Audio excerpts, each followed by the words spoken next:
We're here with Dan Feltus, Majority Leader and, can I say, New Hampshire energy activist? Yes, absolutely, no doubt about it. Yeah. So, could we start by, I'd like to ask you about last year's just completed legislative session, Right. And what did we get with energy that was good and what happened that was bad, and then where do we go from here? Well, really, we put together the most comprehensive clean energy agenda last year that New Hampshire has ever seen. And really what we're focused on, Wes, is combating climate change, promoting clean energy jobs here in New Hampshire, advancing solar, advancing renewable energy, and advancing energy efficiency. The cheapest unit of energy is the one you don't use. So we have energy efficiency legislation going to the governor's desk. Hopefully Sununu won't veto that. He has vetoed a host of clean energy, renewable energy legislation that we've filed and passed, including raising the per project net metering cap from 1 megawatt up to 5 megawatts. He's vetoed that. That's a critical piece of legislation to move forward on clean energy, helps our communities, helps advance clean energy, helps our grid, helps reduce rates in the medium to long term, and helps reduce pressure on property taxpayers when you do some of these projects with schools and municipalities. That was House Bill 365, Representative Moffitt's bill. Unfortunately, Governor Sununu vetoed it. It had overwhelming bipartisan support. Hopefully we'll be able to override his veto this fall. He's holding us back, Wes, on making progress on clean energy, no doubt about it. So he also vetoed so-called rec sweeping legislation filed by Senator Fuller Clark, which is a distortion in the market in terms of the renewable energy certificates that allows the utilities to, in essence, bank those credits when they're not actually deployable. So it distorts the market, and we need to rectify that wrinkle. Unfortunately, Governor Sununu vetoed that as well.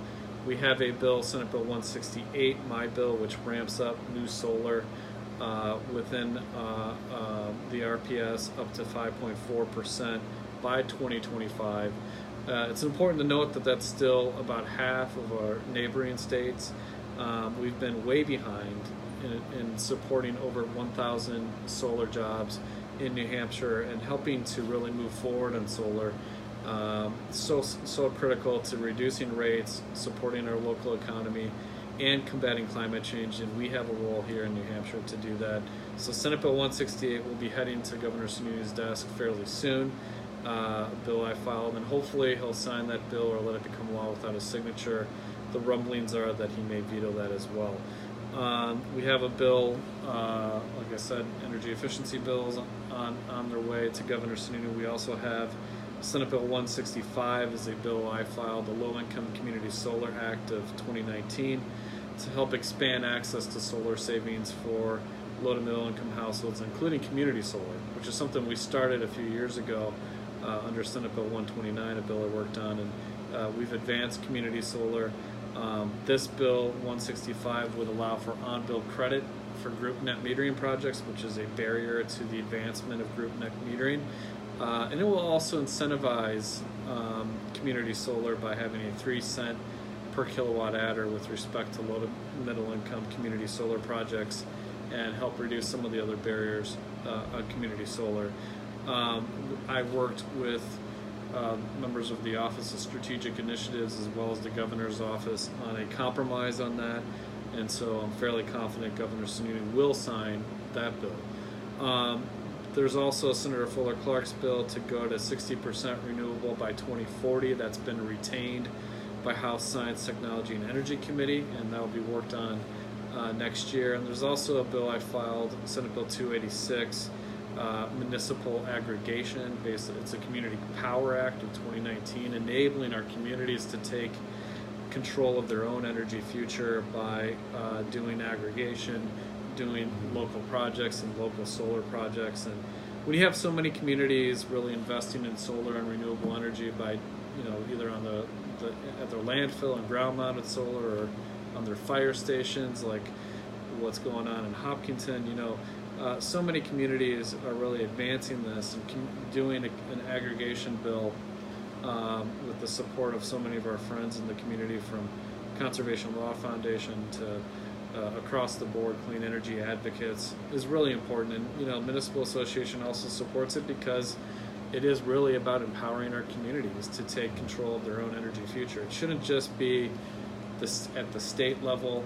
We should unlock our potential to combat climate change and to advance clean energy jobs and reduce property taxes while we're at it, because you're reducing operating expenses. So hopefully Governor Sununu will sign that bill. So we have a extensive package of bills, most of which have been vetoed by Governor Sununu, who's holding us back to making progress on clean energy, including Senator Waters' bill to make sure that our state fleet is 100% renewable and clean energy, zero emissions by 2039. Not an unreasonable bill, and use the purchasing power of the state to advance clean energy.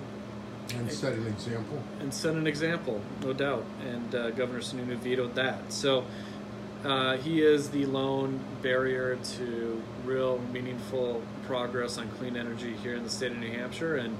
But there's a number of other bills going his way, and hopefully he'll have a change of heart on some of these things, and so that we can make some progress on some of these things. And so just really grateful. We have a great group of folks up here in the legislature who are working really hard. We have a lot of great advocates and activists on energy issues, and we've put together, like I said, the most progressive and aggressive clean energy agenda this year, and and we'll continue to work hard on it. Would you care to comment on the possibilities of overrides of any of these vetoes? Look, it's hard to tell. Once you have to work the issue in advance of a veto day. We'll have a veto override day in September, so we'll have a lot of, certainly be a lot of clean energy bills vetoed by Governor Sununu that we can, that we're going to work on. But what would you say? Excuse me for interrupting you. To the person who's watching you right now, who's interested in seeing these go through, just Joe citizen. Well, what I would say is, in the words of Justice Brandeis, the most important office in a democracy is that of private citizen. So have your voice heard. Raise your voice. Apply the pressure. Do letters to the editor. Do your Facebook posts. There's the politicians aren't going to react unless they're pressured. And so please pressure. Have your voice heard, do the best you can, engage in activism, be active and engaged, raise your voice, and in doing so you're raising the voice of others. And that's my message is keep at it. Let's, there's a lot of these vetoes from Governor Sununu on clean energy that can really help propel, these bills really would help propel our economy and our communities and help us combat climate change. While Governor Sununu disagrees, you can try to convince, and many times you do convince, folks in the legislature to take action to override those vetoes so we can move forward and make progress. Great. One more question for you. You pretty much covered a bunch of what's coming up, but is there anything else you'd like to mention coming up? Or let me dovetail this with congratulations on your getting into the race for governor, and what would an administration run by you look like from an energy point of view? Well, at this point, Wes, Aaron and I are strongly considering, we'll make an official announcement at the end of the summer, but a potential administration would be elevating this to the top of the heap. We have a climate crisis. We have a crisis in terms of building the jobs of tomorrow in New Hampshire. Both of those are woven together with respect to clean energy and energy efficiency, and we will have a very progressive and aggressive agenda in dealing with that so we can help propel our economy forward and combat climate change at the same time. It sounds to me that crisis can be turned into a wonderful opportunity to move forward. No doubt about it, and we need to take advantage of it. We need to take advantage of it for our workforce, for folks who in many cases have been left out, left behind in this changing economy. These are the jobs of tomorrow: insulating homes, weatherization, putting up solar panels, doing ground-mounted arrays, these clean tech jobs, clean energy jobs are the jobs of tomorrow. We can combat climate change, we can reduce property taxes, we can reduce electric rates, and we can put people to work all at the same time, and we should. Great. Thank you so much, and best of luck. Thanks, Wes. Appreciate it.